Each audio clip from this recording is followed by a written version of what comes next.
Let me show you how you can create this glassy effect using Canva. Let's go. From your Canva homepage, just select Create and choose the size of the project that you want to create. I chose Presentation. Now what you have to do is you just have to upload an image that you want to create that effect for, or you can choose within the Canva library in the elements. I already have one image. I wanted to do this, so I'm just going to click and drop this here.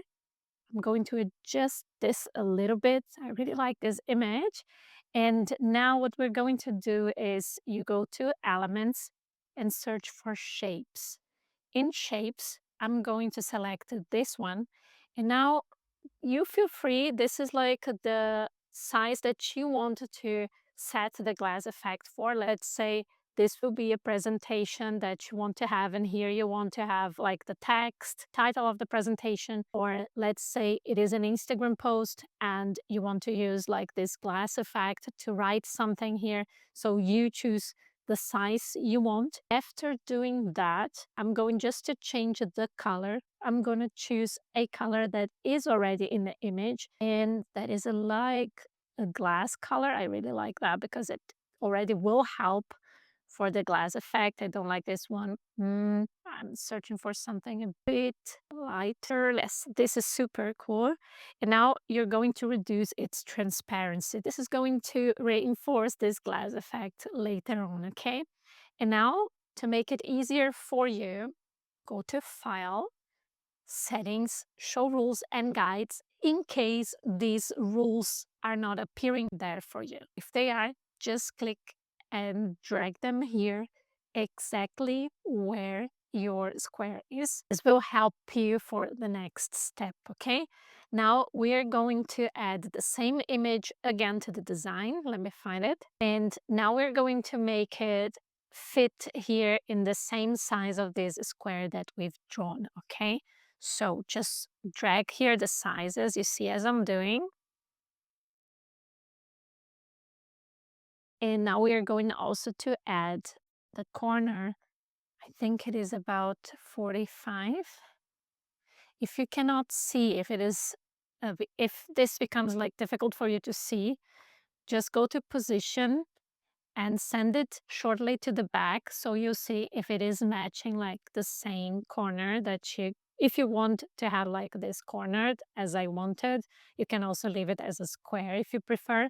I see this is looking good, so I'm going to send it again forward so it's easier for me to work on the image now. And now I'll have to make this image fit exactly where this woman is on the background. Okay, so double click there.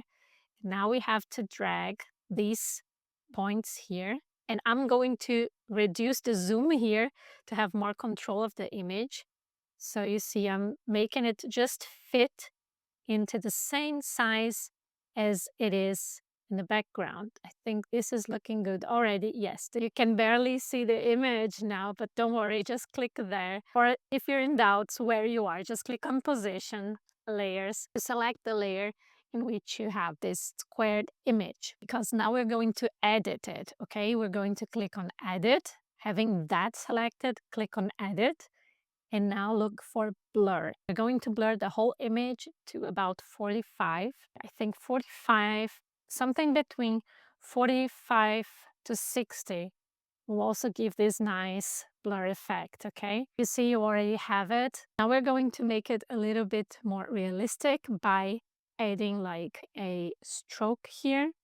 I think 2 is fine because it has like this very thin line, and I'm going to change its color to white. I already like it, but if you cannot see it now because of the ruler, let me remove the rulers just to show it to you. You see this creates a nice effect already, but to make it even better, you go to Position, and now you're going to position it behind the frame that we added before. And now you go to the frame, and we will reduce its transparency like to about 20, because now the colors kind of align together. It creates more of a glassy effect, in my opinion. And that's it. You can add your text to it, and I think it's a really nice effect that you can create. If you want to give some shadows to it, you can also search within the elements for shadows. And then you'll see, if you have Canva Pro, you will have more options. But if you have Canva Free and you want to filter that, you can go here, filter by price, and search only for free elements. You'll find really nice shadow effects there as well that you can add and make this even more realistic. Let me see if I find some. I think this one would work good already. Yes, we can make it fit like in the size of our rectangle here and add it here. Let's position it behind these two. And I think it adds a nice level effect. Very subtle. I don't know if you can see this in the video. Very subtle, but it adds a nice element to the glass effect. It reinforces it a little bit. So let me know if you try to do this, how it went for you. And I hope you like this. See you in the next video.